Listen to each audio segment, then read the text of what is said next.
Hello my dear, this is Ehsan sir. आप सभी का हमारे और आपके इस खूबसूरत चैनल पे स्वागत है। तो आज हम लोग केमिस्ट्री सॉल्यूशन चैप्टर में कॉलिगेटिव प्रॉपर्टी को वन बाय वन करके पढ़ेंगे। पिछले लेसन में हमने आप लोगों को कॉलिगेटिव प्रॉपर्टी पढ़ाया था। ओके, कॉलिगेटिव प्रॉपर्टी का लेसन में कंसेप्ट बताया था हमने कि कॉलिगेटिव प्रॉपर्टी क्या होते हैं, कॉलिगेटिव प्रॉपर्टी किस किस सॉल्यूशन के लिए डिफाइंड है, ओके, क्या कंडीशन है उसके लिए।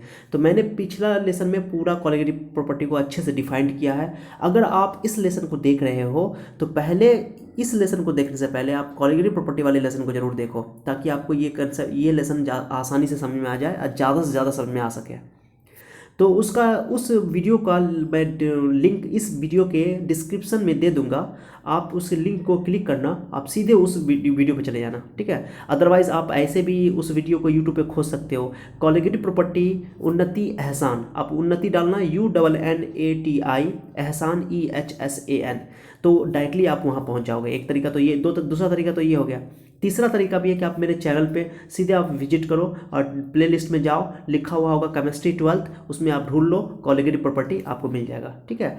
तो इस तरह आप कॉलिगेटिव प्रॉपर्टी को पढ़ लेना पहले, तो तब ये वीडियो लेसन देखने में मज़ा आएगा आपको। चलो, तो आज हम लोग बिना वक्त गवाए हम लोग कॉलिगेटिव प्रॉपर्टी 4 तरह का था, उसमें पहला कॉलिगेटिव प्रॉपर्टी स्टार्ट करने जा रहे हैं जिसका नाम है relative loading of vapour pressure. Okay, relative loading of vapour pressure. आप मेरा साथ दें, एकदम कंटिन्यू बने रहें, इसकी वीडियो को मत करें, कंटिन्यू बने रहें। 100% मैं अश्योर दिलाता हूँ आपको, उम्मीद दिलाता हूँ कि आपको ये पूरा लेसन समझ में आएगा, 100% समझ में आएगा, ठीक है। बस खाली आप अपना कंसंट्रेशन हमारे इस लेसन पे बनाए रहें। ओके, चलो, तो हम लोग relative loading of vapour pressure पढ़ने जा रहे हैं। तो देखो, इसको शॉर्टकट में RLVP भी बोलते हैं।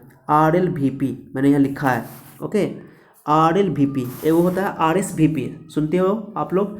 RSVP जब कार्ड वुड बनता है शादी का, किसी को इनवाइट करना होता है तो उस पर RSVP लिखा होता है, तो वो RSVP नहीं है, ये RLVP है, शॉर्टकट में हम लोग लिखते हैं relative loading of vapour pressure. अब ये क्या होता है सर, तो चलो मैं इसको समझाता हूँ आप लोगों को। पहले दो कॉलिगेटिव प्रॉपर्टी, मैंने बताया था कि कॉलिगेटिव प्रॉपर्टी में हम लोग दो तीन चीज़ आप लोगों का फिक्स है। क्या? दो चीज़। तो ये एक चीज़ मैंने बताया था कि कॉलिगेटिव प्रॉपर्टी में जो सॉल्यूशन हम लोग लेंगे, उस सॉल्यूशन में सॉल्यूट जो होगा वो नॉन वोलाटाइल होगा। नॉन वोलाटाइल क्या होता है सर? तो नॉन वोलाटाइल जिसकी इवेपोरेशन की टेंडेंसी न के बराबर हो, यानी नेग्लिजिबल हो, जैसे चीनी यानी शुगर, ग्लूकोज। ओके, ये सॉलिड है लेकिन ये इवेपोरेट बिल्कुल नहीं करते हैं, यानी कि न के बराबर करते हैं, नेग्लिजिबल। ऐसा नहीं कहेंगे कि 100% नहीं करते हैं, ये बोलेंगे कि इनकी इवेपोरेशन टेंडेंसी यानी इनका वेपोराइजेशन बिल्कुल कम होता है, बहुत कम होता है। तो हमारा जो सॉल्यूट होने वाला है यहाँ पे, वो सॉल्यूट कैसा होने वाला है? Non volatile solute. तभी कॉलिगेटिव प्रॉपर्टी का मतलब बनेगा। हमारे सिलेबस में जो कॉलिगेटिव प्रॉपर्टी पढ़ने हैं, उन कॉलिगेटिव प्रॉपर्टी को हम लोग नॉन वोलाटाइल सॉल्यूट के लिए ही लगाते हैं। वो वैसे सॉल्यूट जो वेपोराइज नहीं करते हैं आसानी से, ठीक है। तो और दूसरा, जो सॉल्वेंट इसमें डालना है, सॉल्वेंट लिक्विड डालना है, सॉल्यूट तो हमको डालना है सॉलिड जो कि नॉन वोलाटाइल होगा, और सॉल्वेंट जो डालना है, सॉल्वेंट वो हमको वोलाटाइल होना चाहिए, हमारा वोलाटाइल सॉल्वेंट होना चाहिए, जैसे वाटर, ओके, अल्कोहल। ओके, पिछला लेसन में मैंने डिटेल से इसको डिस्कस किया था, समझ में आ गया आप लोगों को। तो चलो, तो इसमें क्या, एक चीज़ समझो, मैं एक कंटेनर लेता हूँ यहाँ पे। चलो, मेरे यहाँ पर मेरे स्क्रीन को देखना, मेरे लेसन को देखना, मैं जो लिख रहा हूँ मेरे राइटिंग को देखना। मैं क्या कर रहा हूँ, एक कंटेनर ले रहा हूँ, इस कंटेनर में मैंने पानी डाल दिया। पानी एक सॉल्वेंट है, यूनिवर्सल सॉल्वेंट है। ओके, मैंने इस कंटेनर को में डाल दिया। अब बताओ, इसको मैंने गर्म किया या नहीं भी गर्म करेंगे, रूम टेम्परेचर पे भी इसका इवेपोरेशन होगा, वेपोराइजेशन होगा। वेपोराइजेशन मतलब कि वाटर जो है वेपर बन करके वेपर बनना शुरू हो जाएगा वाटर का। ओके, वाटर लिक्विड से वेपर बनना शुरू करेगा, तो वाटर वेपर बनेगा। तो हम लोग जानते हैं कि यहाँ पर ये जैसे मान लो, मैं यहाँ बता रहा हूँ, फिर से कंटेनर में बना रहा हूँ। ओके, जैसे मान लो ये वाटर सरफेस है। ओके, ये वाटर सरफेस है, तो वाटर के मॉलिक्यूल बाहर निकलेंगे, यहाँ पर जमा हो जाएंगे, वेपर के फॉर्म में जमा हो जाएंगे ना। ओके, तो ये सिर्फ इसमें वाटर है, प्योर वाटर है। ओके, चलो, तो यहाँ पर कुछ ना कुछ उसका वेपर होगा उस रूम टेम्परेचर पे। अब जैसे मान लो उसी रूम टेम्परेचर में हम क्या करते हैं, ओके, इस कंटेनर के अंदर मैं वाटर भी डाल देता हूँ, इसमें मैं चीनी भी डाल देता हूँ, चीनी। ओके, शुगर, मैंने कि ये सॉल्यूशन हुआ, ये तो प्योर हो गया, ये आपका प्योर लिक्विड है, बट ये सॉल्यूशन है आपका। ओके, ये सॉल्यूशन है। सॉल्यूशन मैंने वाटर भी डाल दिया और लिक्विड भी डाल दिया। अब बताओ आप लोग कि इस टाइम में जो वेपर बना, वेपर यहाँ पे ज़्यादा होगा कि वेपर यहाँ पे ज़्यादा होगा? उतना ही, कंटेनर उतना ही बड़ा है। ओके, कंटेनर छोटा बड़ा नहीं है। अब देखो, आपको बनाया गया है, लेकिन मैं समझाने के लिए देखो, मैं फिर से बराबर बना रहा हूँ। कंटेनर में उतना ही बड़ा बना रहा हूँ। चलो, मत करना सर छोटा बड़ा बन गया है, मेरे पास स्पेस इतना ही है। तो इसमें मैंने देखो मैं इसमें मैंने प्योर वाटर लिया, ये प्योर वाटर है, ओके, ये प्योर लिक्विड है, ओके, याद रखना बात को, प्योर वाटर, ओके। और ये आपका सॉल्यूशन है, ये वाला सॉल्यूशन है, ये प्योर लिक्विड है। अब इसमें जो वेपर बनेगा, मान लो वेपर बना, ओके, चलो उतने ही रूम टेम्परेचर, उसी टेम्परेचर पे अब मैं यहाँ पर मिक्सचर तैयार कर रहा हूँ, माने कि इसमें सॉल्यूशन भी है, माने कि इसमें वाटर भी है और चीनी भी है, यानी कि मिक्सचर है, ये सॉल्यूशन है, ओके।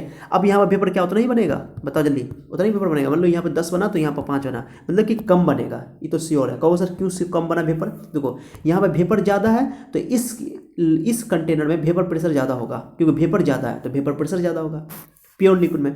और यहाँ पर वेपर कम है, यहाँ पर वेपर कम है, क्यों कम हो गया सर, क्यों, देखो वर्ष देखो, जैसे मान लो यहाँ चीनी का मैंने कि यहाँ ऊपर जो वाटर वेपर कहाँ से बना होगा, उसके सरफेस से बना होगा, ओके, सरफेस से बना होगा। तो मान लो यहाँ पर वाटर का भी मॉलिक्यूल था, सिर्फ वाटर का ही मॉलिक्यूल था उसके सरफेस पे, मान लो यहाँ पर वाटर का मॉलिक्यूल 6 था, 6 वाटर का मॉलिक्यूल है, यहाँ पे सब का सब 6 वाटर का मॉलिक्यूल, बट यहाँ पे चीनी भी है और पानी भी है, वाटर भी है, शुगर भी है, तो वाटर की भी मॉलिक्यूल है और चीनी की भी मॉलिक्यूल है। ये बड़का जो मैं बना रहा हूँ वो चीनी का मॉलिक्यूल बना रहा हूँ, ओके, चीनी के पार्टिकल बना रहा हूँ, शुगर के पार्टिकल। देखो सॉल्यूट पार्टिकल थोड़ा बड़ा होता है, सॉल्वेंट पार्टिकल छोटा होता है। सॉल्वेंट पार्टिकल सॉल्यूट पार्टिकल के कंपेयर में छोटा होता है। छोटी छोटी बातों को ध्यान से सुनना, ओके, कंसेप्ट है ये, बहुत इंपॉर्टेंट कंसेप्ट है, गौर से सुनोगे तो बहुत सारी चीज़ें आपको समझ में आ जाएगी, ओके। कंसेप्ट के लिए आप लोग मेरे चैनल पे आते हो, कंसेप्ट मैं कंप्लीट दूंगा आपको, कंसेप्ट में कोई कम्प्रोमाइज नहीं, ओके। चलो, तो ये बड़ा सॉल्यूट बड़ा पार्टिकल होता है और सॉल्वेंट छोटा होता है साइज में, ओके। तो ये मैंने छोटा जो बनाया है वो आपका बनाया, मैं इसको कलर भी नहीं दे सकता अभी, रुको। तो ये छोटा सॉल्यूट है, यानी कि वाटर मॉलिक्यूल है, ये शुगर है, फिर छोटा ये वाटर मॉलिक्यूल है, ये शुगर है, ओके, बड़ा वाला चीनी है, ये छोटा वाटर है, बड़का का होता है। अब देखो जो सरफेस पे ले रहा हूँ, क्योंकि इवेपोरेशन सरफेस पर होता है, सरफेस से होता है। तो देखो, तो जो छोटा पार्टिकल ये तो वाटर है। अब बताओ वाटर इवेपोरेट करेगा, क्योंकि चीनी तो इवेपोरेट करेगा नहीं, क्योंकि हम लोग बात कर चुके हैं कि नॉन वोलेटाइल है चीनी। तो अब तो देखो, अब जो जगह यहाँ पर जो था 6 का 6 वाटर था, तो 6 वाटर वेपर बना, बट यहाँ पर देखो 3 ही वाटर बचा, जगह तो 6 लिया, जगह ले लिया, वो कौन जगह ले लिया, चीनी मॉलिक्यूल, शुगर मॉलिक्यूल ने जगह ले लिया वहाँ पे, उसका जगह ऑक्यूपाई कर लिया। तो अब वाटर मॉलिक्यूल की संख्या तो कम गई, तो वहाँ पे वेपर इसलिए कम बना, सिंपल सा बात है। तो इस बात को दिमाग में सेट कर लेना कि प्योर लिक्विड में वेपर प्रेशर ज़्यादा होता है, और उसी लिक्विड का अगर सॉल्यूशन में लोगे तो उसी लिक्विड का वेपर प्रेशर सॉल्यूशन में कम जाता है। पॉइंट नोट करना मेरा, okay, please point to be noted, okay, this is very important point again, okay, कि प्योर लिक्विड का वेपर प्रेशर, ओके, ज़्यादा होता है, उसी लिक्विड का सॉल्यूशन बनाएंगे तो उसमें जो उसका जो वेपर प्रेशर आएगा उससे ज़्यादा होता है, ठीक है। यानी सिंपल बात है, प्योर लिक्विड का वेपर प्रेशर ज़्यादा होता है उसके सॉल्यूशन से। एक लाइन में फिर से मेरे साथ एक बार रिपीट करो, प्योर लिक्विड का वेपर प्रेशर उसके सॉल्यूशन से ज़्यादा होता है। Point clear, okay. चलो, तो वेपर प्रेशर क्यों ज़्यादा होता है समझा दिया मैंने, ओके। चलो, अब इंपॉर्टेंट चीज़ है, जैसे मैंने इसमें अब एक चीज़ समझो, जब मैंने यहाँ पर चीनी डाला, चीनी का मॉलिक्यूल डाला तो वेपर प्रेशर घट गया कि नहीं घट गया। चीनी का मॉलिक्यूल मैं और डालूं तो और वेपर प्रेशर घटेगा, ओके। तो देखो, जब मैं प्योर लिक्विड लिया था तो प्योर लिक्विड में वेपर प्रेशर कुछ और था, और जब मैंने सॉल्यूशन बनाया उसी लिक्विड का सॉल्यूशन बनाया मैंने, तो उसका वेपर प्रेशर घट गया। तो ये जो वेपर प्रेशर में घटना हुआ ना, उसी को बोलते हैं रिलेटिव लोडिंग, उसको sorry loading of vapour pressure, sorry यहाँ से तक इसको क्या बोलेंगे, यहाँ से तक लोडिंग ऑफ वेपर प्रेशर। माने कि जब हम लोग किसी लिक्विड का सॉल्यूशन बनाते हैं, किसी सॉल्वेंट का सॉल्यूशन बनाते हैं, तो सॉल्यूशन में उस सॉल्वेंट की वेपर प्रेशर क्या हो जाती है, घट जाती है, वोलेटाइल सॉल्वेंट का, ओके, उसकी वेपर प्रेशर क्या हो जाती है, घट जाती है, उसको बोलते हैं lowering of vapour pressure, lowering of vapour pressure, okay. गौर कर रहे हो, मेरे हिसाब से आप लोगों को समझ आ रहा है, ओके, कि जब भी हम लोग किसी लिक्विड का सॉल्यूशन बनाएंगे तो सॉल्यूशन में उसका वेपर प्रेशर क्या हो जाता है, घट जाता है, कम जाता है, उसको बोलते हैं लोडिंग ऑफ वेपर प्रेशर। अब कितना घटा, मेरी बात सुनना अच्छा से, कितना घटा, पहले कुछ और था और अभी कुछ और हो गया, कितना घटा, ओके। तो उसको हम लोग रिलेटिव यानी कि इसकी तुलना करते हैं, ये प्योर लिक्विड से तुलना करते हैं सॉल्यूशन की। तो तुलना करने के लिए हम लोग क्या करते हैं, डिवाइड कर देते हैं, जैसे भिन्न निकालते हैं, फ्रैक्शन निकालते हैं, मोल निकालते हैं। जैसे मान लो मेरे पास टोटल 8 है, वो 8 है, 8 को मैं 2 पार्ट में बांटना चाहता हूँ, तो 2 पार्ट में मान लो ए को मैंने 3 दिया, ए को 5 दिया, तो 3/8, एक का फ्रैक्शन हो गया 3/8, एक का फ्रैक्शन हो गया 5/8, ओके। तो रेशियो निकालते हैं, उसको रिलेटिव कहते हैं। कभी भी हम लोग मोल फ्रैक्शन निकालते हैं उसको रिलेटिव कहते हैं, रिलेटिव है वो, ओके, रिलेटिव बोल सकते हो। तो लोडिंग ऑफ वेपर प्रेशर, मेरी पॉइंट को नोट करना, loading of vapour pressure colligative property नहीं है।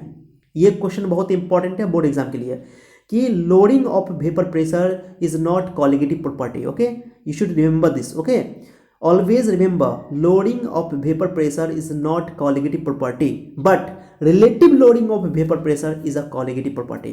इसलिए relative loading of vapour pressure colligative property है। और सर कैसे पता चलेगा कि relative loading of vapour pressure colligative property है? चलो इसको ड्राइव करते हैं। तो पॉइंट क्लियर हो गया कि प्योर लिक्विड का वेपर प्रेशर उसके सॉल्यूशन से ज़्यादा होता है। एक लाइन में कैसे बोलो, एक बार रिपीट करो। प्योर लिक्विड का वेपर प्रेशर उसके सॉल्यूशन से ज़्यादा होता है, बस इतना याद रखना, ठीक है। चलो मैंने यहाँ पर समझाया आप लोगों को। देखो relative loading of vapour pressure क्या होता है। एग्जाम में अगर आपको पूछे कि relative loading of vapour pressure क्या होता है तो यहाँ देखो गौर से मैंने लिखा हुआ है, ऐसा ही लिख देना एकदम सेम बोर्ड एग्जाम में, ठीक है। देखो ये एक मैंने सॉल्वेंट लिया, वोलेटाइल सॉल्वेंट, इसके अंदर मैंने एक कंटेनर में डाल दिया। सॉल्वेंट कुछ भी हो सकता है, वाटर, एल्कोहल, एसीटोन, ओके, कुछ भी, कोई भी सॉल्वेंट हो सकता है जो वोलेटाइल हो। और सॉल्यूट जो लेना है वो नॉन वोलेटाइल लेना है, कन्फर्म है, चीनी, ग्लूकोज और एटसेट्रा एटसेट्रा। ओके, मैंने जो सॉल्वेंट लिया उसका नाम दिया 1। देखो ये सिंबल याद ना, मैंने उसका नाम क्या दे दिया 1, मैंने इसका नेमिंग कर दिया। और सॉल्यूट को मैंने बोल दिया 2। कितने बुक में ए और बी ले लेता है, ए और बी। आपके कई टीचर आपको पढ़ाए होंगे आपके, तो वो भी ए और बी करके पढ़ाए होंगे, हो सकता है। तो दोनों जब सॉल्यूट मिलाया मैंने सॉल्वेंट के अंदर तो सॉल्यूशन बना। ओके, सॉल्यूशन बनता है, हम लोग जानते हैं, सॉल्यूट सॉल्वेंट मिल करके। चलो अब ध्यान देना अच्छा से। अब मैंने लिया कि या जब प्योर सॉल्वेंट था, ये प्योर सॉल्वेंट था, तो प्योर सॉल्वेंट का मैंने वेपर प्रेशर मान लिया P1, पी भी बोल सकते हो आप इसको, P1 वेपर प्रेशर, सॉरी गलती हो गया, P1 नॉट, उसको क्या बोलेंगे P1 नॉट। इस जब वो प्योर लिक्विड था, जब उसमें मैंने सॉल्यूट नहीं डाला था, उसको बोलेंगे vapour pressure of pure solvent या vapour pressure of pure liquid, याद रखोगे। उसको P1 नॉट बोलते हैं, P1 नॉट। 1 क्यों लिखा, 1 मैंने लिखा इसलिए कि सॉल्वेंट का नाम मैंने 1 दे दिया यहाँ पे, ठीक है। P1 not vapour pressure of pure solvent. तो इसका मतलब याद रखना बहुत जरूरी है, बच्चे नहीं समझते हैं। ओके, एनसीईआरटी में भी लिखा हुआ है, एनसीईआरटी बुक को आप लोग स्टडी करना अच्छा से। तो इसको बोलेंगे vapour pressure of pure solvent, क्या बोलेंगे, नॉट लगा देंगे ऊपर, 0 लगा देंगे, तो उसको बोलेंगे P1 नॉट। तो देखो P1 लिखेंगे, 1 नीचे लिखेंगे, ऊपर 0 लिख देंगे, तो इसको बोलेंगे P1 not. Okay, not, not नहीं, NOT नॉट नहीं, कितना बच्चा नॉट समझता है, नॉट नहीं है, नाउट है, नाउट, NOUGST। ओके, 0 को नॉट भी बोलते हैं, याद रखना बात को, बहुत इंपॉर्टेंट है। कितने बच्चे गलती करते हैं, नाउट, नॉट नहीं हो, कितना अच्छा टीचरों, कितने टीचर भी इसको 0 पढ़ते हैं, P1 0। अरे पढ़ने के लिए कुछ नहीं, लेकिन रियल में प्रोनाउंसिएशन होता है नाउट, NOUGST, नाउट। ओके, लेकिन चलो इसमें कोई फर्क नहीं पड़ता, पढ़ने में कुछ भी पढ़ दो, कोई प्रॉब्लम नहीं, लेकिन लिखना तो ऐसे ही है। ओके, तो P1 नॉट कहा है, ये P1 नॉट, ये क्या है, vapour pressure of pure solvent. Okay, चलो, और P1 क्या है जिसमें नॉट नहीं लगाया ना, तो ये P1 तब है जब सॉल्यूशन बन गया। जब सॉल्यूशन बन गया तो सॉल्यूशन में उसको लिक्विड की वेपर प्रेशर घट जाएगी, तो उसमें जो होगा उसको बोलेंगे वेपर प्रेशर ऑफ सॉल्यूशन। तो देखो सॉल्यूशन का वेपर प्रेशर और सॉल्वेंट का वेपर प्रेशर, जब सॉल्यूशन में चला गया वो, तो सॉल्यूशन में जो उसका जो वेपर प्रेशर उसके लिक्विड का, भाई उसका सॉल्यूशन का होगा, क्योंकि सॉल्यूशन का वेपर प्रेशर उसके सॉल्वेंट के वेपर प्रेशर से ही होगा, क्योंकि सॉल्यूट तो तुम्हारा नॉन वोलेटाइल है, तो वो तो इवेपोरेट करेगा नहीं, वेपोराइज करेगा नहीं। ओके, पॉइंट क्लियर हो रहा है ना। ओके, चलो, तो P1 को बोलेंगे वेपर प्रेशर ऑफ सॉल्यूशन, ये भी बोल सकते हो या ये भी बोल सकते हो vapour pressure of solvent in solution. आप ये भी बोल सकते हो कि ये P1 जो है वो सॉल्वेंट का वेपर प्रेशर है सॉल्यूशन में, जब वो सॉल्यूशन बना तब, और P1 नॉट जो है वो वेपर प्रेशर है pure solvent. Okay, pure solvent का जब वो सॉल्यूशन नहीं बना था तब। ओके, अब बताओ, हम लोग जानते हैं कि प्योर सॉल्वेंट में वेपर प्रेशर ज़्यादा होता है। ओके, तो देखो प्योर सॉल्वेंट का P1 नॉट मैंने लिख दिया यहाँ पे, देखो यहाँ मैंने लिख दिया है, देखो आप लोगों को थोड़ा ऊपर करके बताता हूँ। ओके, समझना यहाँ बहुत इंपॉर्टेंट है। चलो मैंने ऊपर लिख दिया P1 not is greater than P1। Okay, लिख देना vapour pressure of pure solvent is always more than the vapour pressure of that solvent in solution. मैंने इससे पहले यही समझाया आपको। ओके, बहुत ईजी है कि प्योर सॉल्व के लिक्विड में वेपर प्रेशर ज़्यादा होता है उसी के सॉल्यूशन से। ओके, तो याद रखना। चलो अब रॉल्ट्स लॉ क्या कहता है, इसको आप नोट करके ये लैंग्वेज लिखो या नहीं लिखो चलेगा। ओके, मैंने समझाने के लिए दिया कि प्योर लिक्विड का वेपर प्रेशर ज़्यादा होता है उसके सॉल्यूशन से। ठीक है, चलो लिख दिया। इसका काम क्या पड़ेगा सर, तो जवाब देते हैं आगे, रुको। अब बताओ कि ये जैसे ये भी मैं चीज़ समझा दे रहा हूँ आपको। P1 नॉट और P1 है, तो ये तो ये आपका क्या बोलते हैं प्योर लिक्विड है, ये सॉल्यूशन है। P1 नॉट में से जब मतलब कि कितना कमी आ गया तो उसको बोलते हैं P1 not into P1 minus P1, तो इसको बोलते हैं लोडिंग ऑफ वेपर प्रेशर। क्या बोलते हैं, लोडिंग ऑफ वेपर प्रेशर या लोडिंग इन वेपर प्रेशर, इन भी बोल सकते हैं। P1 नॉट ये तो ज़्यादा होगा, उसमें से P1 घटा देंगे तो कितना कमी आया, इतना ही ना कमी आया, तो इसको बोलते हैं लोडिंग ऑफ वेपर प्रेशर या लोडिंग इन वेपर प्रेशर। अब कैसे निकालेंगे उसको दिखाते हैं मैं। ओके, मैं दिखाता हूँ। तो रॉल्स लॉ क्या कहता है कि किसी भी सॉल्यूशन का वेपर प्रेशर, किसी भी सॉल्यूशन का वेपर प्रेशर ओके उसके मोल फ्रैक्शन के डायरेक्टली प्रोपोर्शनल होता है, उसमें पड़े हुए सॉलिड पार्टिकल के, सॉल्वेंट पार्टिकल के डायरेक्टली प्रोपोर्शनल होता है। मैंने किसी भी सॉल्वेंट का या किसी भी कंपोनेंट का बोलो, जिस कंपोनेंट का आप ले रहे हो उसके मोल फ्रैक्शन के डायरेक्टली प्रोपोर्शनल होगा उसका प्रेशर, पार्शियल प्रेशर बोलो या वेपर प्रेशर बोलो, ठीक है। तो देखो मैंने यहाँ सॉल्वेंट की बात कर रहा हूँ, P1 क्या है, सॉल्वेंट का प्रेशर, पार्शियल प्रेशर या वेपर प्रेशर। ये सॉल्वेंट का पार्शियल प्रेशर कब, जब सॉल्यूशन में डाल दिया गया, जब सॉल्यूशन बन गया तब। तो इसको तुम सॉल्यूशन का भी वेपर प्रेशर बोल सकते हो और सॉल्वेंट का भी वेपर प्रेशर बोल सकते हो। वो इक्वल टू होता है P1 नॉट, ये हो गया प्योर लिक्विड का वेपर प्रेशर और ये हो गया उसका मोल फ्रैक्शन, उसी सॉल्वेंट का मोल फ्रैक्शन, ठीक है। ये आपका, लेकिन आप कहोगे सर यहाँ पर रॉल्स लॉ ये नहीं लगा सकते हम लोग इसके लिए, सॉल्यूट के लिए क्यों लगाएंगे? सॉल्यूट का वेपर प्रेशर तो बिल्कुल नहीं है, क्योंकि सॉल्यूट तो नॉन मोलाटाइल है, तो उसके लिए ऐसे नहीं लिख दोगे P2 = X2 और P2 नॉट, ऐसे नहीं लिख दोगे, सॉरी। यहाँ पे ये सॉल्यूट के लिए ये रॉल्स लॉ नहीं लगेगा, क्योंकि रॉल्स लॉ यहाँ पे लग रहा है किसके लिए, तुमको सॉल्वेंट के लिए, क्योंकि सॉल्वेंट वोलाटाइल है। तो रॉल्स लॉ सिर्फ वोलाटाइल कंपोनेंट के लिए ही एप्लीकेबल है, नोट कर लेना पॉइंट, ओके। चलो रॉल्स लॉ आप लोग नहीं पढ़े हो, मैं लेसन तैयार कर दूंगा उसका, तो आप लोग पढ़ लोगे, ओके। चलो पीछे ही, इससे पहले ही था लेसन, चलो मैंने लिख दिया P1 = P1 नॉट × X1, ये आपका रॉल्स लॉ है, ओके। चलो आप ध्यान देना अच्छा से, P1 को ऐसे रहने दो। हम लोग जानते हैं मोल फ्रैक्शन क्या होता है, X1 + X2 = 1 होता है, फॉर्मूला होता है ये, यहाँ देखो मोल फ्रैक्शन का फॉर्मूला होता है X1 + X2 = 1। तो अगर X1 निकालना है तो 1 में से X2 घटा दो, X2 निकालना है तो 1 में से X1 घटा दो, ओके। तो मैंने यहाँ पे X1 देखा, X1 क्या है, मोल फ्रैक्शन ऑफ सॉल्वेंट, याद ना बात को, यहाँ पे क्या है X1, mole fraction of solvent, okay, समझ में आ रहा है। उसके बाद X1 को लिख दो 1 - X2, मैंने X2 रख दिया। अब P1 नॉट से मल्टीप्लाई कर दिया, मैथमेटिक्स से, सिंपल मैथमेटिक्स से, ध्यान दो, P1 नॉट से 1 को मल्टीप्लाई करो, P1 नॉट को X2 से मल्टीप्लाई करो, हो गया। अब क्या करो, माइनस में था, इसको मैं उठा के इधर ले जा रहा हूँ और इसको मैं उठा के इधर ले जा रहा हूँ, क्योंकि P1 नॉट बड़ा होता है, इसलिए मैंने P1 नॉट में से घटाया P1 को, ओके। तो इसको उठा के मैं इधर ले आ रहा हूँ, इसको उठा करके इधर ले जा रहा हूँ, ठीक है। तो चलो इसको उठा के मैं इधर ले दिया यहाँ पे, ओके।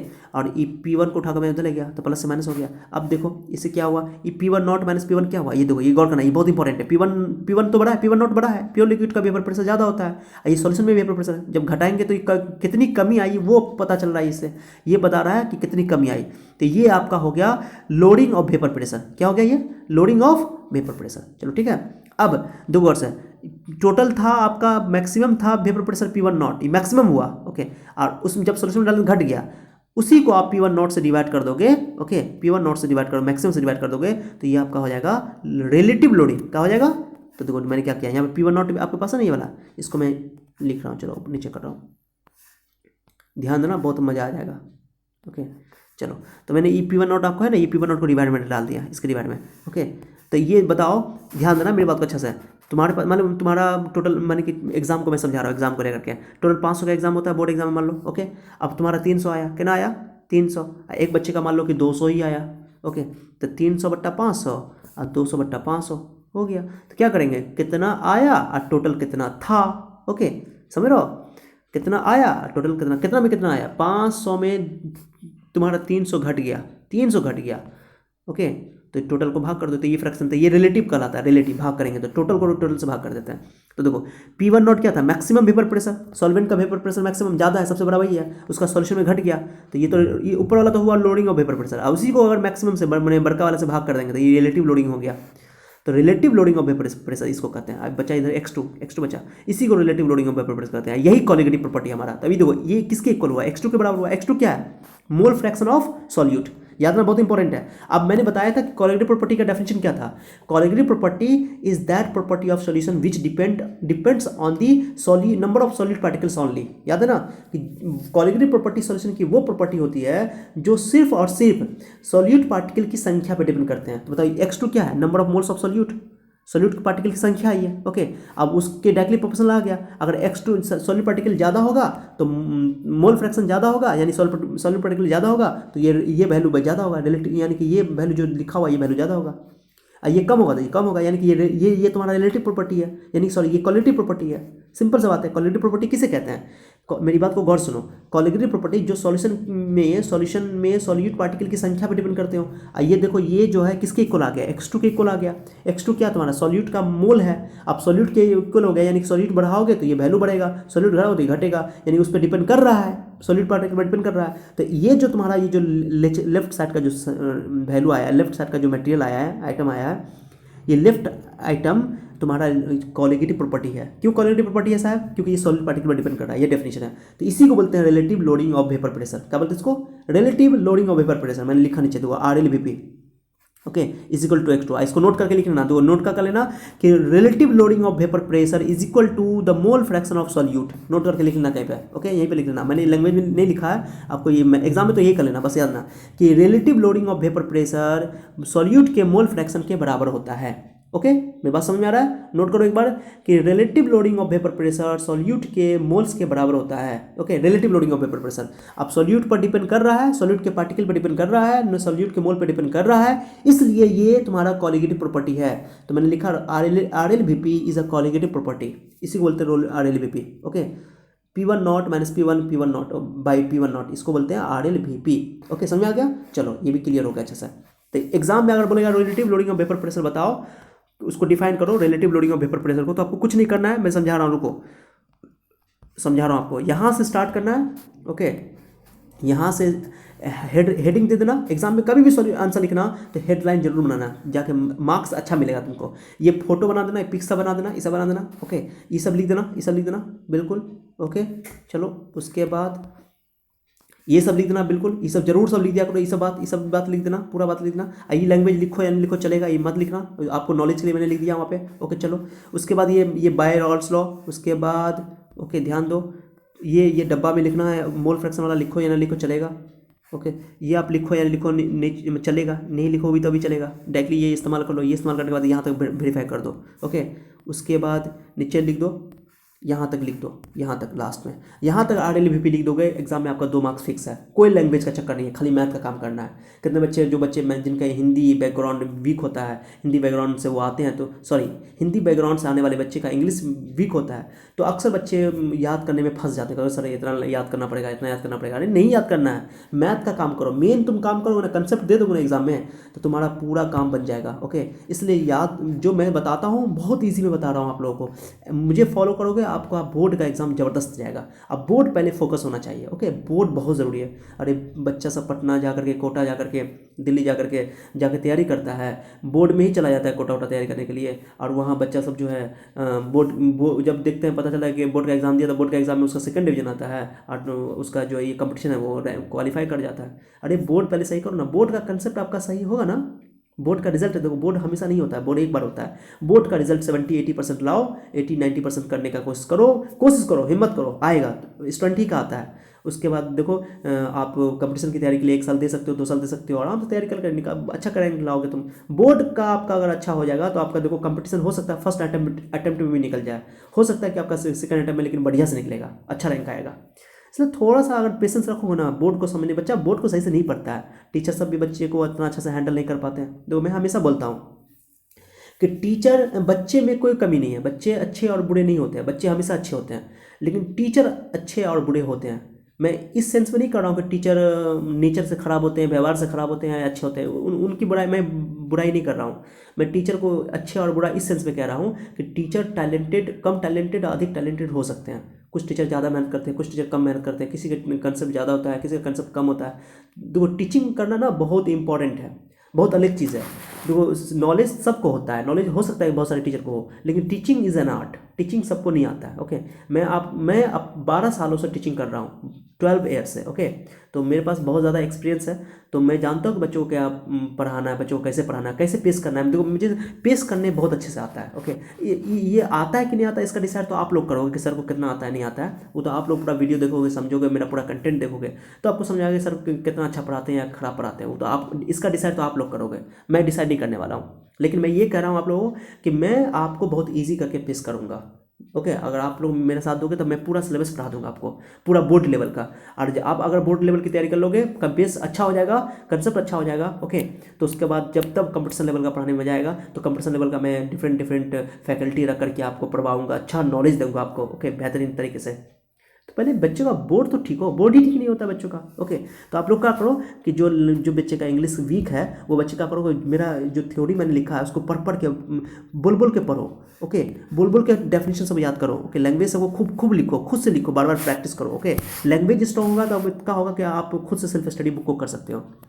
बहुत सारे बच्चे हैं जिनका हिंदी इंग्लिश वीक है, वो बच्चे खुद से सेल्फ स्टडी नहीं कर पाते एमसीईआरटी की बुक को, उनको दिक्कत होता है। फिर सीबीएसई बैकग्राउंड से जो आते हैं, जो इंग्लिश बैकग्राउंड से आते हैं, उनका ठीक होता है कंडीशन।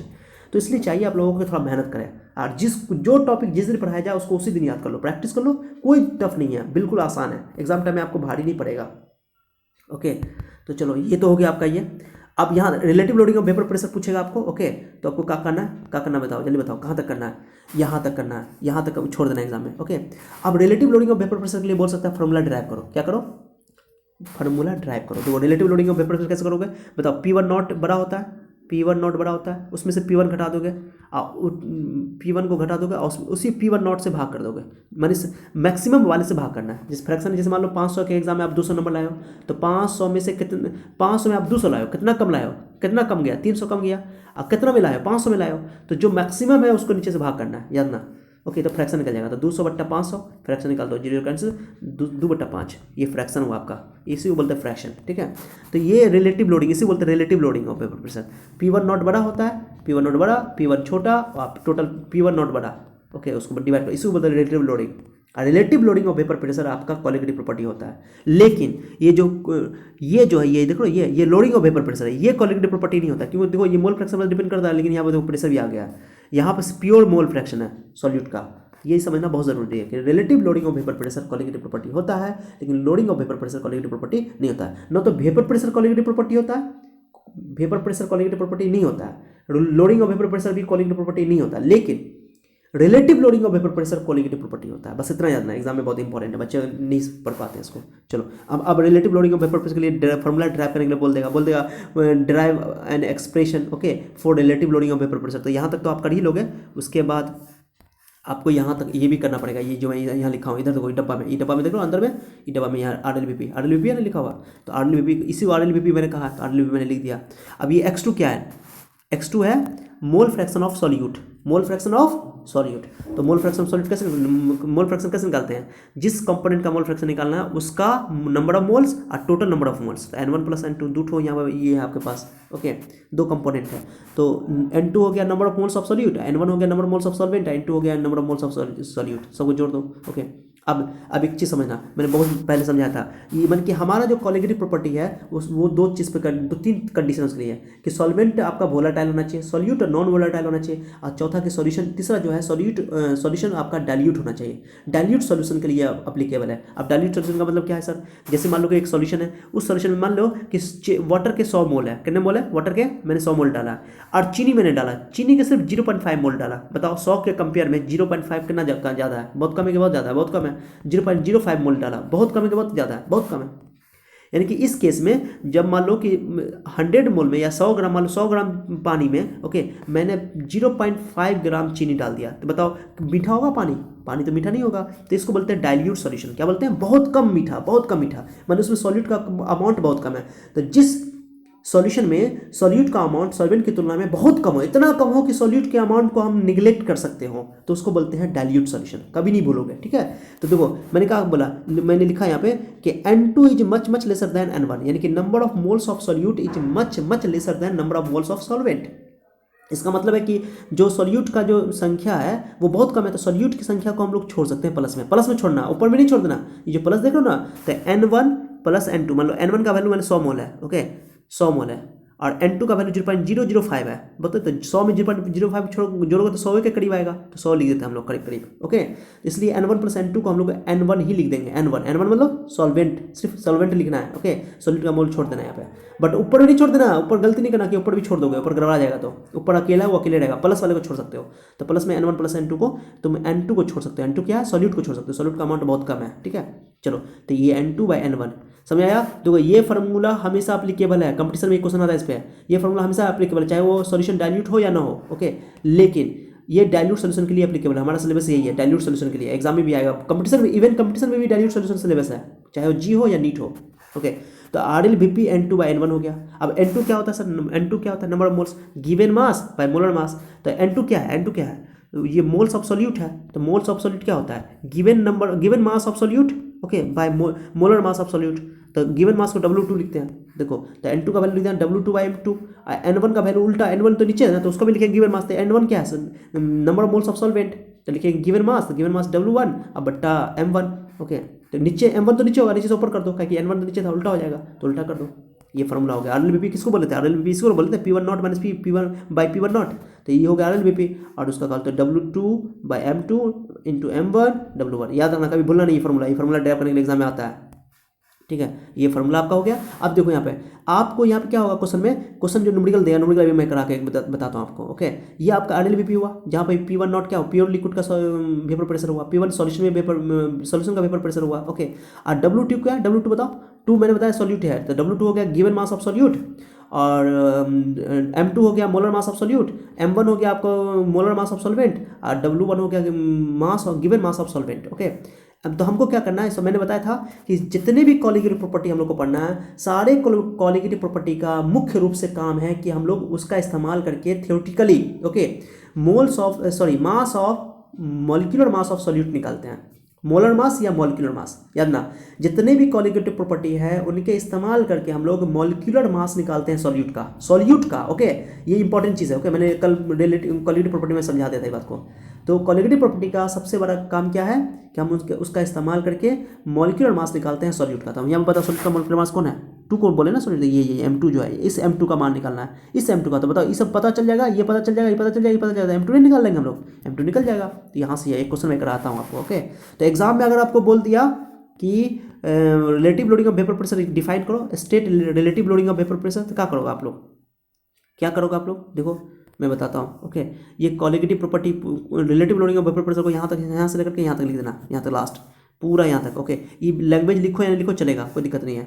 ये डब्बा वाला बात लिखो या नहीं लिखो चलेगा, क्योंकि मैंने समझा लिखा। और अगर बोलेगा drive an expression for relative loading of vapour pressure, तो यहाँ तक लिखना पड़ेगा, पूरा लिखना पड़ेगा आपको, मैथमेटिक्स का काम, ओके। चलो, बहुत ईजी लगा होगा आपको। चलो मैं आप समझाता हूँ आपका इसका ये इस फिर न्यूमेरिकल करवाता हूँ एक, ओके। चलो न्यूमेरिकल देख लो, देखो न्यूमेरिकल देख लो, सॉरी न्यूमेरिकल देख लो आप लोग।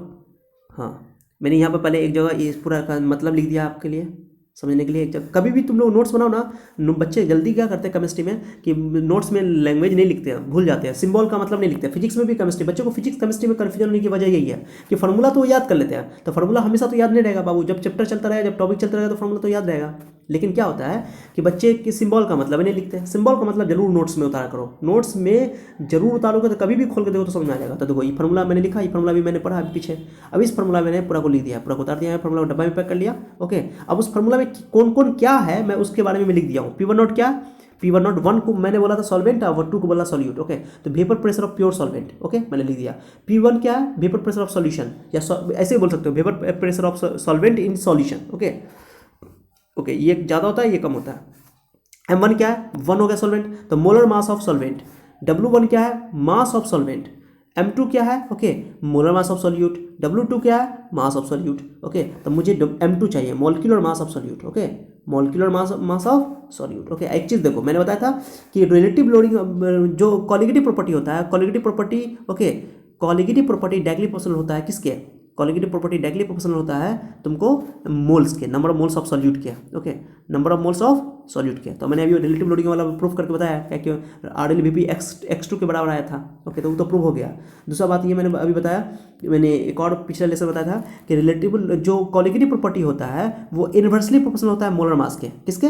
मोलर मास ऑफ सॉल्यूट के। तो मोलर मास ऑफ सॉल्यूट देखो, तो यहाँ पर मैंने लिखा हुआ नीचे तो फॉर्मूला में क्या आया, मोलर मास नीचे आएगा ना आया। तो ये तुम्हारा RLBP है, ये कॉलिगेटिव प्रॉपर्टी है, और ये नीचे में आया, इनवर्सली प्रोपोर्शनल हुआ कि नहीं हुआ, प्रूफ भी हो गया। अगर तुमको ड्राइव करने के लिए बोलते हैं कि ड्राइव करो कि कॉलिगेटिव प्रॉपर्टी जो है वो मॉलिक्यूलर मास ऑफ सॉल्यूट के इनवर्सली प्रोपोर्शनल होता है, तो वो इनवर्सली प्रोपोर्शनल है कि नहीं, फॉर्मूला इससे पता चल गया।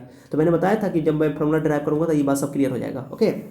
तो कॉलिगेटिव प्रॉपर्टी सॉल्यूट पार्टिकल्स के मोल के डायरेक्टली प्रोपोर्शनल होता है और मॉलिक्यूलर मास ऑफ सॉल्यूट के इनवर्सली प्रोपोर्शनल होता है। नोट कर लेना इस पॉइंट को, मैंने नोट करवा दिया पिछले लेसन में, ओके, डोंट वरी। चलो ये तो क्लियर हो गया, आज सबका मैंने मतलब लिख दिया यहाँ पे आप लोगों को, ओके। चलो ध्यान दो, अब देखो यहाँ पे सबका मतलब मैंने लिख दिया। अब एक क्वेश्चन देख लो, न्यूमेरिकल देख लो, इस पर न्यूमेरिकल जल्दी देखो, एकदम देखो एकदम पेशेंस होकर के, धैर्य रख करके, सब्र करके वीडियो देखो, ओके। हड़बड़ाना नहीं कि सर कितना लंबा हो रहा है। अब देखो थोड़ा सा वीडियो बड़ा होता है लेकिन कंटेंट मैं पूरा देता हूँ। थोड़ा सा अच्छा पढ़ने के लिए बाबू थोड़ा सा टाइम देना पड़ेगा, इतना हड़बड़ी। तुम लोग यूट्यूब पे तुम लोग 3-3 घंटे की मूवी देख लेते हो, 2.5 घंटे की मूवी देख लेते हो, लेकिन एजुकेशन में पढ़ाई करने के लिए थोड़ा सा पेशेंस नहीं रखो तो काम कैसे चलेगा, कैसे तुम अच्छा कर पाओगे। आपको अब पढ़ाई करने के लिए, बढ़िया करने के लिए, लाइफ में कुछ करने के लिए आपको तो पेशेंस रखना पड़ेगा, कुछ वीडियो को अच्छा देखना पड़ेगा। देखो शॉर्ट ट्रिक वाला सब जितना भी वीडियो यूट्यूब पे भरा हुआ है, लाखों वीडियो है शॉर्ट ट्रिक वाला सब। आप शॉर्ट ट्रिक वीडियो जाकर देखो यार, उसमें तुमको दे देगा शॉर्ट ट्रिक, आप तुम शॉर्ट ट्रिक में शॉर्ट हो जाओगे, समझ जाओ। जब पूरा कंटेंट पढ़ाने के लिए आपको जरूर है कि वो उसको पूरा कंटेंट देने के लिए, पूरा कंसेप्ट देने के लिए, खासतौर से साइंस में आपको वीडियो थोड़ा बड़ा बनेगा ही बनेगा। ओके, 1.5 घंटे का वीडियो सब बहुत सारे लेक्चर डाला गया है बहुत सारे टीचर के द्वारा, जबरदस्त जबरदस्त लेक्चर सब। बच्चा देख नहीं पाता सब, लेकिन बहुत सारा बच्चा देख रहा है, और देखने वाला बच्चा देख रहा है और अपना कंपटीशन की तैयारी कर रहा है, बोर्ड की तैयारी कर रहा है, एग्जाम अच्छा कर रहा है। ओके, तो आप लोग भी पेशेंस रखो, ठीक है। अब वीडियो को आराम से देखो, इसलिए मैंने कहा था ना कि जब भी पढ़ने के लिए बैठो तो स्टडी टेबल पे बैठो, कभी भी बेड पे पढ़ने के लिए मत बैठो वीडियो से। ओके, कॉपी कलम हाथ में होना चाहिए, हाँ, कान में एयरफोन होना चाहिए, मोबाइल पास में होना चाहिए, या सिस्टम पे पढ़ो तो सिस्टम के सामने होना चाहिए, आपको नोट करते रहो। अब मैं बीच बीच में कुछ बात बोलता हूँ ना, तो उसको नोट कर लिया करो। ओके, समझ आया बात को। अगर मेरा वीडियो तुम लोगों को अच्छा लगता है तो मेरे वीडियो को जरूर लाइक कर दो यार, इतना मेहनत चलता है, एक एक लेक्चर को बनाने में बहुत मेहनत करना पड़ता है, तो मेरे मेहनत को आप लोग अप्रिशिएशन दो। ओके, ताकि देखो आप लोग लाइक करोगे, कमेंट करोगे, कुछ दिक्कत होगा तो कमेंट कर लेना, पूछ लेना क्वेश्चन सब, और मेरा तुम शेयर कर देना, शेयर दूर दूर तक करोगे तो मुझे सब्सक्राइबर मेरा बढ़ेगा, तो मुझे मन लगेगा, नहीं इन ये सब्सक्राइबर बढ़ रहा है। ओके, तो मुझे बहुत अच्छा लगेगा, मुझे इससे हिम्मत मिलेगी, मुझे इससे इनकरेज मिलेगा। ओके, जब इनकरेज मिलेगा तो मैं आपके लिए और ज़बरदस्त मेहनत करके आऊँगा और ज़बरदस्त कंटेंट दूंगा। ओके, तो इसलिए आप लोग ज़्यादा से ज़्यादा लोगों तक पहुँचाओ इसको, जहाँ तक हो सके। अगर कितना भल, अगर दूसरे को तुम किसी कोई स्टूडेंट है जिसका कंसेप्ट क्लियर नहीं है, या कोई कोचिंग नहीं कर पा रहा है पैसे की वजह से, तो उसको तुम पहुँचा दोगे अगर ये बात सब। ओके, ये वीडियो दे दोगे, उसका कितना बड़ा भला हो जाएगा, और तुमको कितनी खुशी मिलेगी, अंदरूनी खुशी मिलेगी, ओके, दिली खुशी मिलेगी। हर चीज़ दुनिया में पैसा थोड़ी होता है जी। ओके, तो इसलिए इस बात को ध्यान दो। तो आप लोग शेयर करो वीडियो को, जहाँ जहाँ तक पॉसिबल हो। ओके, दूर दूर तक शेयर कर दो, जहाँ तक चला जाए। ओके, चलो, तो अब मैं इस पर एक न्यूमेरिकल करके बताता हूँ आपको। चलो, न्यूमेरिकल का मैंने क्वेश्चन लिख दिया है, क्वेश्चन मैं दिखा देता हूँ आपको, रुको, क्वेश्चन मैं आपको दिखाता हूँ। देखो, मैंने क्वेश्चन आपको दिखा दो, मैं इस एनसीईआरटी बुक में एक क्वेश्चन है आपका, देखो मैंने रिलेटिव लोडिंग का पेपर पर से पढ़ा ना, वो यहाँ लिखा हुआ है। ओके, देख लेना आप लोग, ठीक है, टॉपिक जो मैंने पढ़ाया। चलो, ये relative loading of paper example एक और डब्बा में दिया हुआ है, देख लेना, इसको मैं समझा देता हूँ। देखो, वेपर प्रेशर ऑफ, यहाँ देखो, vapour pressure of pure benzene, benzene solvent क्या है, बेंजीन सॉल्वेंट या बेंजीन, बेंजीन का फॉर्मूला क्या होता है बाबू, C6H6, ये बेंजीन का फॉर्मूला होता है। मैंने क्वेश्चन पहले समझा दे रहा हूँ। ओके, एक सर्टेन टेम्परेचर पे उसका क्या बोलते हैं, ये दे दिया, क्या दे दिया, वेपर प्रेशर। तो vapour pressure of pure liquid, pure liquid को कैसे लिखोगे, ऐसे P1 नॉट, ये दे दिया 0.850 बार। ओके, प्रेशर का ऐसा यूनिट बार भी होता है, सॉरी, प्रेशर का यूनिट बार भी होता है, ऐसा यूनिट तो तुम्हारा ATM होता है, सॉरी पास्कल होता है, लेकिन ATM भी यूज़ करते हैं, कभी कभी बार भी इस्तेमाल करते हैं। ओके, और भी यूनिट होता है, ATM, पास्कल और बार, लेकिन SI यूनिट पास्कल होता है इतना प्रेशर का। ठीक है, कोई बात नहीं, हम लोग बार, केमिस्ट्री में बार इस्तेमाल होगा या ATM इस्तेमाल होगा, एटमॉस्फेरिक प्रेशर। ठीक है, याद रखना बात को। तो देखो, ये P1 नॉट पता ही हो गया, और बोला है कि एक नॉन वोलाटाइल सॉल्यूट, ओके, एक नॉन इलेक्ट्रोलाइट सॉल्यूट जिसका मास कितना 0.5 ग्राम, उसका मास दे दिया, कितना मास डाला गया उसमें, जैसे चीनी मान लो या कुछ भी होगा। Okay, added to 39.39 gram, okay, benzene, benzene का मास दे दिया है, ओके, 39 ग्राम, और उसका मोलर मास भी 78 ग्राम पर मोल दे दिया है। ओके, तब बोला है वेपर प्रेशर सॉल्यूशन का जो है मिलाने के बाद 0.845 हो जाता है। देखो ना, पहले प्योर था 0.850, ओके, और जब मिलाया गया तो 0.845 हो गया, घट गया, तो घटा कि नहीं घटा, तो ये P1 हो गया, ये P1 नॉट हो गया, ये पता चल ही गया। ओके, उसके बाद ये सॉल्यूट का मास दे दिया 0.5 ग्राम, तो सॉल्यूट के मास को लिखोगे W1, ओके, और मोलर सॉल्वेंट का मास दे दिया 39 ग्राम, तो W2 हो गया, ये W2 हो गया, सर उल्टा बोल दिया मैंने, सॉल्यूट को 2 बोला था मैंने, सॉल्यूट का ये W2 हो गया, ये W1 हो गया, और ये मोलर मास हो गया इसका सॉल्वेंट का M1 हो गया, कैपिटल M1। ओके, अब मुझे M2 चाहिए। क्वेश्चन बोल रहा है कि mass of the solid substance, mass निकालना है, यानी कि M2 चाहिए, मोलर मास निकालना है। ओके, मैंने बोला था ना कि रिलेटिव क्वालिटी प्रॉपर्टी का इस्तेमाल करके हम लोग क्या चीज़ निकाल सकते हैं, मॉलिक्यूलर मास का सॉल्यूट, सॉरी सॉल्यूट का मॉलिक्यूलर मास निकाल सकते हैं सॉल्यूशन में। ठीक है, चलो भाई, मैंने इसको सॉल्व किया है, सॉल्यूशन देखो आप लोग। ओके, एक मिनट जाओ, यहाँ सॉल्यूशन है, चलो यहाँ सॉल्यूशन है, चलो मैं इसको थोड़ा ऊपर करके सॉल्व करता हूँ। ठीक है, सॉल्व मैंने कर दिया यहाँ पे।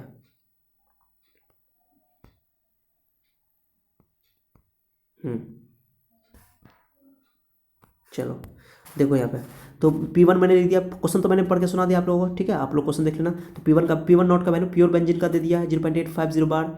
पीएस मैंने लिख दिया, पीएस यानी सॉल्यूशन का वेपर प्रेशर। सॉल्यूशन का वेपर प्रेशर बोलो, किसी किसी बुक में पीएस भी लिख दिया है, उसी को P1 भी बोलते हैं। सॉल्यूशन का वेपर प्रेशर या सॉल्वेंट का वेपर प्रेशर, सॉल्यूशन में बात सेम है, ओके, लेकिन ये प्योर वाला नहीं है, ये सॉल्यूशन वाला है, ठीक है। तो P1 मैंने लिख दिया इसका, P1 का वैल्यू 0.845 बार दिया हुआ है, ओके। चलो अब 39 ग्राम बेंजीन बोल रहा है, तो बेंजीन तो सॉल्वेंट है आपका, बोल रहा है सॉल्वेंट है क्वेश्चन में, तो सॉल्वेंट है, उसका मास दे दिया है। तो सॉल्वेंट को मैंने 1 बोला था, तो मास के लिए M1 इस्तेमाल कर लो, कैपिटल M1, सॉरी W1, मास को W1, गिवन मास को बोलेंगे W1, गिवन मास के लिए W1 ग्राम में लिखा रहेगा हमेशा, W हमेशा ग्राम में रहेगा। अब मोलर मास जो होगा वो ग्राम पर मोल में रहेगा, उसको मोलर मास बोलते हैं, या मोलिकुलर मास भी बोल सकते हो, ठीक है। तो 39 ग्राम दे दिया, तो W1 हो गया सॉल्वेंट। और इसका बेंजीन का C6H6 अगर नहीं भी देता ना मोलर मास, क्वेश्चन में तो मोलर मास दिया हुआ था, नहीं भी देता तो हम लोग निकाल लेते हैं। कार्बन का एक कार्बन का होता है 12, 12 छः के 72, और एक हाइड्रोजन का होता है 1, 6 हाइड्रोजन 6, तो 12 6 78 ग्राम पर मोल। तो मोलर मास ग्राम पर मोल होता है, ग्राम पर मोल, इसलिए इसका नाम है मोलर मास। और ये जो ग्राम में रहेगा तो उसको W1 बोल दो, W से लिख दोगे, मास है वो, गिवन मास। तो ये हो गया M1 W1 हो गया। अब फॉर्मूला में हम जो जानते थे फॉर्मूला पुट कर देंगे, यहाँ पे M2 निकालना है मुझे, सब कुछ निकल जाएगा। M1 अब बताओ 0.5 ग्राम बोल रहा है non volatile solute, okay, non electrolyte. अभी नॉन इलेक्ट्रोलाइट क्या होता है सर, क्यों डाला गया नॉन इलेक्ट्रोलाइट, समझना एक चीज़ है, देखो ग्लूकोज होता है, चीनी होता है, ये आयन में नहीं टूटता है, आयन में नहीं टूटता, याद ना बात को। जैसे ग्लूकोज है C6, ओके, H12O6, ये ग्लूकोज है, ग्लूकोज आयन में नहीं टूटता है, ओके। तो जो आयन में नहीं टूटता है उसको बोलते हैं नॉन इलेक्ट्रोलाइट। तो अभी जो हम लोग कॉलिगेटिव प्रॉपर्टी पढ़ रहे हैं, ये सभी कॉलिगेटिव प्रॉपर्टी का डिस्कस हम लोग कर रहे हैं। अभी हम लोग ये फर्ज करके चलेंगे, ये मान के चलेंगे कि ये नॉन इलेक्ट्रोलाइट है, आयन में नहीं टूटता है, ठीक है। जब ये आयन में टूट जाएगा तो पार्टिकल की संख्या तो बढ़ जाएगी, तो उससे तुम्हारा जो कॉलिगेटिव प्रॉपर्टी है उस पर फर्क पड़ेगा, ओके। लेकिन अभी हम लोग क्वेश्चन में दे दिया है कि ये आयन में नहीं टूटता है, नॉन इलेक्ट्रोलाइट है। अगर इलेक्ट्रोलाइट होता है जैसे सोडियम क्लोराइड है, तो सोडियम क्लोराइड तो सोडियम और क्लोरीन में टूट जाता है, तो उसमें पार्टिकल की संख्या अलग हो जाती है, तो फिर ये फॉर्मूला कॉलिगेटिव प्रॉपर्टी का नहीं होता। तो उसके लिए हम लोग पढ़ेंगे आगे अगला टॉपिक कॉलिगेटिव प्रॉपर्टी के बाद, ओके, जब इलेक्ट्रोलाइट के सॉल्यूशन के लिए पढ़ेंगे, ओके। ये नॉन इलेक्ट्रोलाइट सॉलिड है। अब हम लोग अगला टॉपिक जो पढ़ेंगे तो कॉलिगेटिव प्रॉपर्टी खत्म कर लेंगे, तो उसमें पढ़ेंगे नॉन इलेक्ट्रोलाइट, सॉरी इलेक्ट्रोलाइट, ये नॉन इलेक्ट्रोलाइट के लिए। तो अभी जितने भी कॉलिगेटिव प्रॉपर्टी हम लोग चारों पढ़ने वाले हैं, सब में हम लोग नॉन इलेक्ट्रोलाइट सॉल्यूट की चर्चा होगी, और उसके बाद इलेक्ट्रोलाइट सॉल्यूट की चर्चा होगी, ओके। नॉन इलेक्ट्रोलाइट किसे बोलते हैं, जो आयन में नहीं टूटता है, ओके, आयन में डिसोसिएट नहीं होता है। और जो इलेक्ट्रोलाइट किसको बोलेंगे, जो आयन में टूट जाता है, ओके, नेक्स्ट में चर्चा होगा, डोंट वरी। तो 0.5 ग्राम, इसलिए क्वेश्चन में एक एक बात का मतलब बनता है, मजाक नहीं है ये, ठीक है। तो 0.5 ग्राम है, 0.5 ग्राम तुम्हारा ये W2 हो गया, माने मास दे दिया है सॉल्यूट का, तो W2 का वैल्यू मैंने लिख दिया यहाँ पे, तो कैसे गिवन करके बनाया जाता है, लैंग्वेज मैंने समझाने के लिए लिख दिया है। और M2 निकालना मुझे, हो गया। आप क्वेश्चन देखो, थोड़ा बड़ा कर देगा मेरे को, अब देखो अब कुछ नहीं है, सॉल्व करना है खाली तुम लोग को, ओके। मैथ है सिंपल। अब फॉर्मूला ये रिलेटिव RLVP का फॉर्मूला मैंने पढ़ा था, W2 M1 M2 W1, याद करने का तरीका बस आसान है। मुझे M2 चाहिए यहाँ से, यही मॉलिक्यूलर मास ऑफ सॉल्यूट। अब वैल्यू सब पुट कर दो सबका। P1 नॉट का वैल्यू 0.5 दिया था, 845 दिया हुआ था, P1 नॉट मैक्सिमम ये वाला दिया हुआ था, W2 यानी कि मास ऑफ सॉल्यूट दिया हुआ था 0.5 ग्राम, और मोलर मास ऑफ बेंजीन 78 ग्राम। अब मोलर मास ऑफ सॉल्यूट को रहने दो, 39 तुम्हारा क्या बोलते हैं, ये 39 ग्राम W2 का वैल्यू दिया, W1 का वैल्यू दिया हुआ था, यहाँ पे W1 का वैल्यू मैंने मास दिया हुआ था बेंजीन का, ठीक है। चलो अब दो वर्ष से यहाँ पर 39 दूना 78 होता है, दूसरे काट दो, 39 दूना 78 मैं 2 लिख दिया यहाँ पे, ओके। उसके बाद 0.5 को रहने दो। अब बताओ ये पॉइंट काट दो, पॉइंट काट दिया, 5 बचेगा, और यहाँ तो 850 बचेगा, ओके। अब बताओ आप क्या करो कि आप ये पॉइंट उड़ाओ, इसका पॉइंट उड़ाओ, वैसे 2 बचा ना, सॉरी ये 2 बचा, यहाँ पे यहाँ देखो ये 2 बचा, ये 0.5 बचा, 0.5 को तुम भाग कर 10 से काट दो, तो 5 10 5 5 कर जाए, 1 बचेगा, ओके। यानी कि 0.5 वैसे ये आधा है, 98 है, 98 को 2 से गुना करोगे तो 1 ही होगा, ऐसे भी 0.5 को 2 से गुना होगा तो 1 होगा, तो 1 लिख दो उसको, 1 लिखने की जरूरत है, 1 मैंने लिख दिया, पॉइंट उड़ा दिया यहाँ पे। अब 5 से इसको काट दो तो 850 को 170 होगा, 170 ग्राम पर मोल। मोलर मास हमेशा ग्राम पर मोल में लिखना, अगर मास हमेशा ग्राम में लिखना, ठीक है। पॉइंट क्लियर हो गया। चलो इतना टॉपिक क्लियर हो गया आप लोगों का, ओके। बहुत लंबा वीडियो हो गया, लेकिन आप लोग एक एक चीज़ को समझना अच्छा से, मज़ा आएगा, ओके। चलो अब कुछ, अब जैसे हम बोलते हैं ना कुछ मीठा हो जाए, तो अब हम लोग जब टॉपिक क्लियर हो गया है तो हम लोग कहते हैं कुछ एक्स्ट्रा हो जाए, तो मैंने उस कुछ एक्स्ट्रा हो जाए को मैंने लिख दिया पहले, ओके। चलो बोलो मेरे साथ, बोलो कुछ एक्स्ट्रा हो जाए, चलो कुछ एक्स्ट्रा हो जाए, चलो loading of vapour pressure, okay, ये P1 नॉट P1, ओके, ये लोडिंग ऑफ वेपर प्रेशर है। आइए उसको डिवाइड करके तो ये relative loading of vapour pressure है। तो वेपर प्रेशर और loading of vapour pressure colligative property नहीं होता है। Vapour pressure and loading of vapour pressure are not colligative property. बहुत इंपॉर्टेंट नोट है, सब बच्चा नहीं जानता, पूछना किसी से, ओके, इसका इंपॉर्टेंट कंसेप्ट है। लेकिन relative loading of vapour pressure एक कॉलिगेटिव प्रॉपर्टी होता है, ओके। तो चलो इतने पर हम लोग आप लोग से उम्मीद करते हैं कि आप लोगों को ये पूरा लेक्चर समझ में आया होगा, अच्छा लगा होगा। अच्छा लगा तो लाइक जरूर कर देना, लाइक का बटन अभी दबाना, अभी दबाओ लाइक का बटन, ओके। और उसके बाद आप लोग देख लेते हो लाइक का बटन दबाते ही नहीं हो, तो लाइक का बटन जरूर दबाया करो, ठीक है। लाइक ऊपर वाला जो अंगूठा ऊपर जो होगा उसको दबा देना, नहीं कि नीचे वाला अंगूठा जो नीचे डिसलाइक रहता है उसको दबा देना। ऐसा नहीं करना यार, इतना मेहनत से तुम लोग डिसलाइक कर दोगे, ऐसा थोड़ी है, ओके। तो ऊपर जो अंगूठा है उसको तुम लोग लाइक कर देना, ठीक है। और उसके बाद शेयर कर देना वीडियो को जहाँ तक हो सके। चैनल को सब्सक्राइब कर लेना ताकि कोई भी वीडियो हम डालेंगे तो तुमको आराम से तुमको नोटिफिकेशन मिल जाए। जो जहाँ पे सब्सक्राइब लिखा होगा उसके बगल में घंटा का साइन भी होगा, घंटा को भी दबा देना, ओके। समझाया आप लोगों को? चलो ठीक है, तो इतना ही हम लोग पढ़ ले रही हैं आज हम लोग, ओके। हमारा ये relative loading of vapour pressure यानी RLVP जो पहला कॉलिगेटिव प्रॉपर्टी था हमने उसको फिनिश कर लिया। उम्मीद करते हैं कि आप लोगों को बहुत बढ़िया समझ में आया होगा, ओके। तो हम लोग नेक्स्ट लेसन में नेक्स्ट कॉलिगेटिव प्रॉपर्टी के साथ मिलते हैं। तब तक अपना ख्याल रखिए, ओके, बाय।